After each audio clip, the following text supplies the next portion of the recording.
Hey guys, just Mike here, and welcome back to part 3 of Do It Better here with Aston Villa Football Club. So we are trying to keep Villa in the Premiership. This is part of DoctorBenjyFM's challenge series. If you haven't checked Ben's videos out, the link is in the description down below. Obviously you guys have come here today to see if I'm doing better than Aston Villa Football Club in real life, and also probably doing better than Ben. So let's have a quick look at how Villa are doing in the real world of football.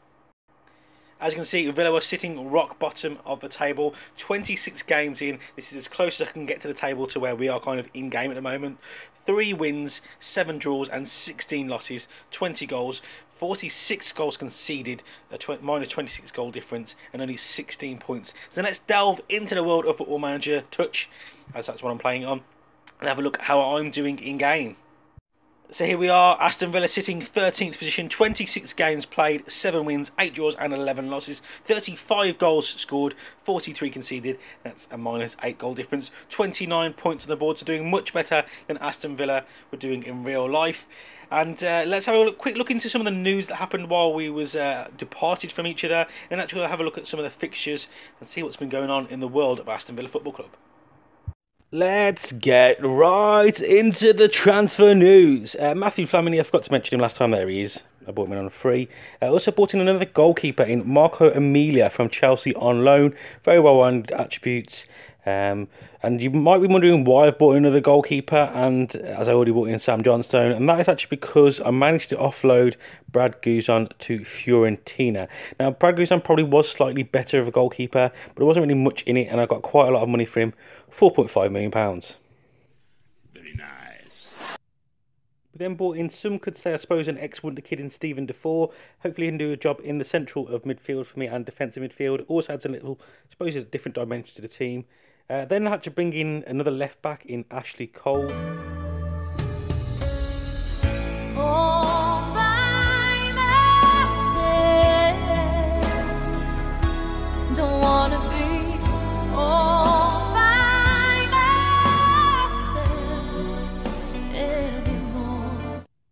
And that was purely because both my left backs were actually injured at one point, and he was the only person of any kind of quality that I could actually get in. We actually then got rid of Luciano, Bacuna, to Feyenoord. Got a little bit of money for him, and I wasn't really using him very much, although he's got good versatility. I just kind of thought I'd get the money in for him while I could. Alan Hutton also went out on loan to Middlesbrough. I mean, I think I've done a good job in the transfer window, but it'd be interesting to hear your guys' thoughts. So please just drop it in the comment section down below. Who do you think my best signing has or will be? Fucking Abominahor just will not go. Every time I accept a bid for him, he just, why the fuck won't he leave the team? Gabby, just fucking go, mate. No! Don't let him better me! So I suppose we best look at some of the fixtures that we've played since we were last together. The last match obviously was a 2-2 draw at Watford. We've since then picked up wins against Newcastle United. As you can see here, a 2-1 victory. Ayew and Gusted getting it on the score sheet in a very evenly fought contest, to be fair. I suppose in a way I was quite lucky to grab the win, but we did get the 3 points even nonetheless. We then moved on to a 3-2 victory away at Everton this time. John Stones picked up an injury in the 8th minute. I don't know if that had too much to do with it, but as you can see, Ayew, Richards and Gusted getting on the score sheet in a very one-sided match. Was quite lucky to actually come away with a 3 points in this one, but nonetheless I was very happy with it. The next one was a point at Chelsea. Well, it wasn't at Chelsea, it was at Villa Park. Against Chelsea, Falcao, Fabregas and Pedro scoring for those. Obviously, Falcao grabbing a goal in the 7th minute, but I was very happy to see Rudy Gusted on the 17th minute grab a reply. And then it was kind of a little bit of a tip for that, with a knobhead, Gabriel Abominahor grabbing the point for us. I mean, I don't know the fact that Shaqiri got sent off had anything to do with it. The fact that we actually managed to kind of see the game out and keep the point, because I think if they had 11 men, they possibly might have come back into it a bit more and possibly stole the 3 points. But all in all, I was very happy. Obviously, there's a few losses and draws, other draws in there as well. As you can see, we actually picked up a 1-0 loss at Manchester United. We also got knocked out of the FA Cup third round in a very heavily rotated team. As you can see, Hepburn Murphy has actually been playing very well for me when I've actually been pulling him off the bench in recent games, and obviously in the FA Cup there. And Ricardo Calder, even not Cheddar. I don't know why did I say Cheddar for? It's not some cheese, mate.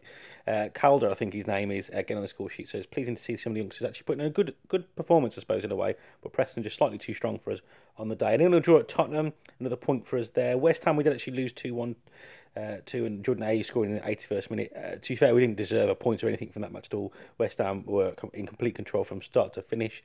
And the other three ones we've just looked at in a bit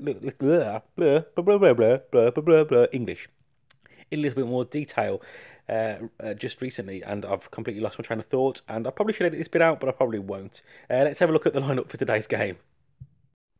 Emilia starts in goal with Richards at right back. Corey and Lescott is the central defensive partnership today. The ever-present Mvia at left back. We've got Jack Grealish on the right, Dufour and Gaya in the middle, making the central midfield partnership. Sinclair on the left-hand side, and the two beasts up top of Jordan Ayew and Rudiger Stead. Going to absolutely destroy Norwich. Norwich have gone for a lineup of Ruddy in goal. Martin, Closer, Basong and Whittaker make their back five. They've got Mulumbu sitting in a slightly deeper position to Tete in the midfield central partnership. They've actually opted for a front attacking three of Brady, Houlihan and Redmond. And the striker, I can't pronounce this. Is it a silent M? Mbokani? Yeah, just comment in the comment section down below.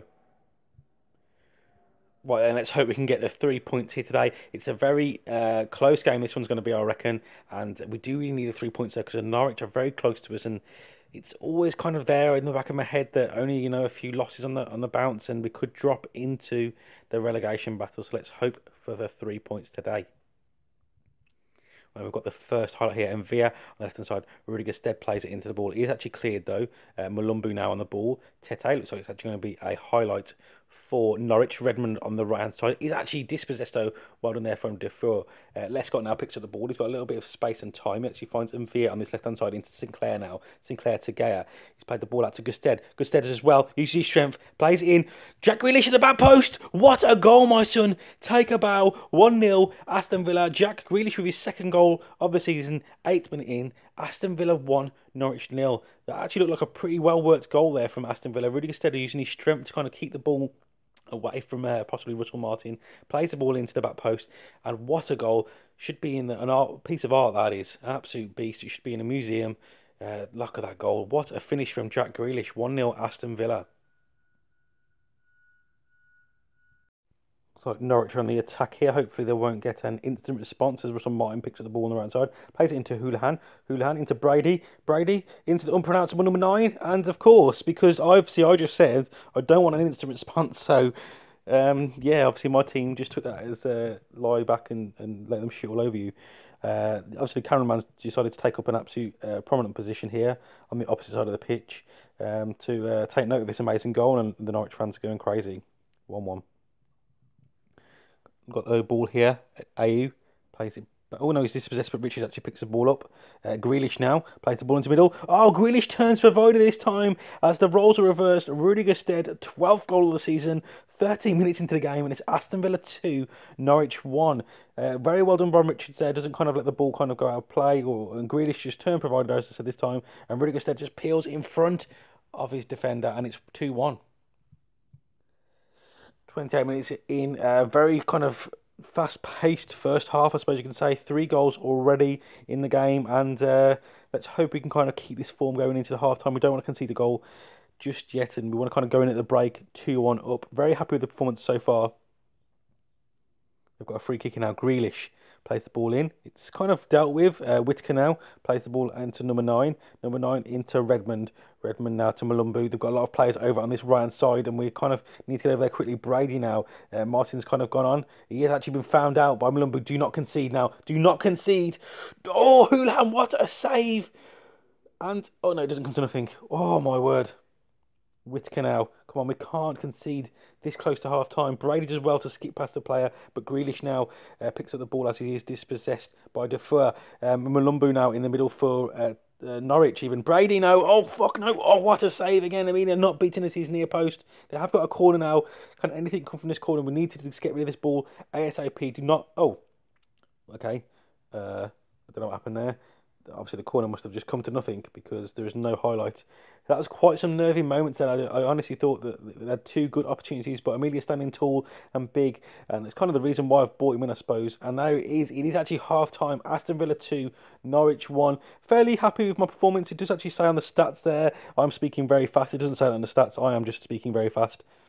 The Norwich have probably actually been the better of the two sides, obviously having a lot more possession, a lot more shots, but both even on the on targets section, and we've both had one clear cut chance. So I suppose all in all, I could actually be very pleased that we are actually 2-1 up, and let's hope we can kind of obviously replicate this in the second half and walk away with the 3 points. First highlight of the second half goes to Norwich, maybe. Yeah, it looks like it's going to be Norwich. Tete now on the ball, plays it through. Oh, for fuck's sake. No. Oh, what was that? That was one ball through the middle. The defenders weren't even. Oh, what even? Look, let's just watch the replay because that was absolutely ridiculous. One ball over the top from Tete, sorry, and our defenders were just so far apart from each other. Oh, fuck's sake, man. And the keeper, I suppose, does as well as he could do, but it's 2-2. And Villa now into Gaya. Gaya to Sinclair. Sinclair to 4.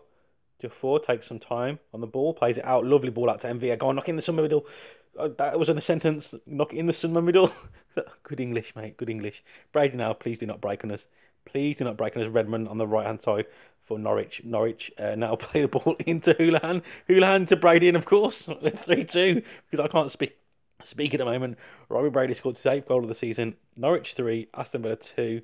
I couldn't even talk then, I just completely lost it. Martin plays the ball into number 9. Number 9 finds Houlihan, and Brady on the kind of overlap there starts the ball past the keeper. The keeper doesn't even fucking dive. What an absolute mess.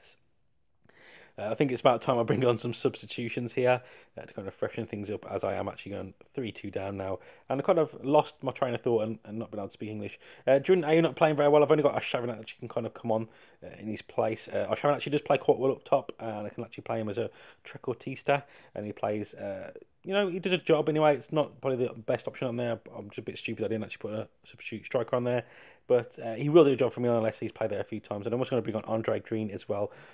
Just to bring out a fresh pair of legs on the left-hand side for Scott Sinclair. 73 minutes into the game, and it's still 3-2 to Norwich. Going to bring on another substitute now. We're going to bring on Karlenberg on for Defer. We're going to try and salvage a point from this. We've got a highlight now. Richards on the right side plays it into Shavin. Grealish. Rudigerstead! Yes, my son! Fucking towers above the defence. 3-3. Rudigersted's 13th goal of the season. 89th minute in. It looks like Aston Villa have salvaged a point. Aston Villa 3, Norwich 3. Let's have a look. Oh yeah, the cameraman has decided to be a complete bellend again. Now Shavin plays it into Grealish. Grealish just finds Rudigerstad. The defender was doing and jump with him then. And it's 3-3. Got to see the game out now. That's it. I wanted a point. I wanted the 3 points, but obviously very happy now to be able to kind of be in this position where we're actually still going to be able to walk away with a point. We've got a minute. We've got 3 minutes right on time, so not long now. Jarvis, no, please don't. Please do not do this. Redmond, Basong. Oh, save. What a save. Now we just need to really kind of get the ball down the other end and hold it in the corners really as he plays it out to Green. Green actually doesn't win the ball there. Redmond now finds Jarvis out on this right hand side. No.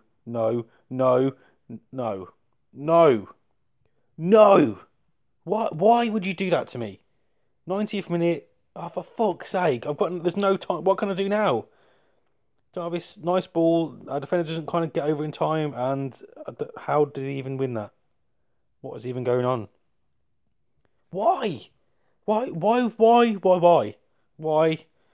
Oh, for fuck's sake. This is... Look on. No, obviously not. 4-3. Yeah, nice one. Cheers. Fucking ridiculous. I suppose on reflection, stats do show the tale that Norwich should have won it, but looking at the highlights and stuff that I've seen today, I don't see that Norwich were the better of the two. Oh, fucking absolute bullshit, mate. Absolute bull. I'm calling it, mate. Bullshit. I think we definitely did enough to kind of score the 3 points then. Not 3 points, 1 point even. I don't know. I've lost it. Yeah, whatever. Let's just carry on. As you can see, Aston Villa sit in 14th position after the disappointing loss to Norwich there. Norwich actually jump up to 11th because they're dicks. We're still in a good position though. Still kind of not clear though. of the relegation zone, and we could drop back into it if we kind of hit a bad run of form.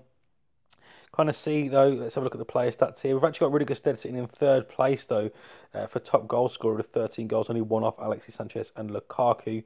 So that's obviously very pleasing to see, the fact that we've got a player of he's doing the business up top for us as well. Mesut Ozil and Kevin De Bruyne, kind of also two players that seem to be shining out with assists and man of the matches. Robert Huth with the most red cards. Well, I suppose I best have a look at the fixture listings and see when we're next going to join each other. Well, to be fair, that's an absolutely stupid thing to say. Why have I even just said that? Because we know when we're going to join each other next. It's going to be the last game of the season against Crystal Palace. I might do a double live com in the next one. We might just do a kind of a roundup. Oh no, actually, I'll probably just do one game and then we'll just do kind of an end of season roundup and kind of compare. So I suppose how well we did against Ben and see if we've actually beat him. Because I really want to beat Ben. Because yeah. No reason really. I'm pretty competitive and I don't like to lose. Anyway, guys, that does it for today's episode. If you have enjoyed it, don't forget to smash the like button. I've been Just Mike Plays, and I will speak to you legends soon. Psst. #do it better. Is dead, cause up front for Villa we've got Rudiger Stead with his big crazy hair. He is class in the air, he leaps like a salmon, jump with him if you dare.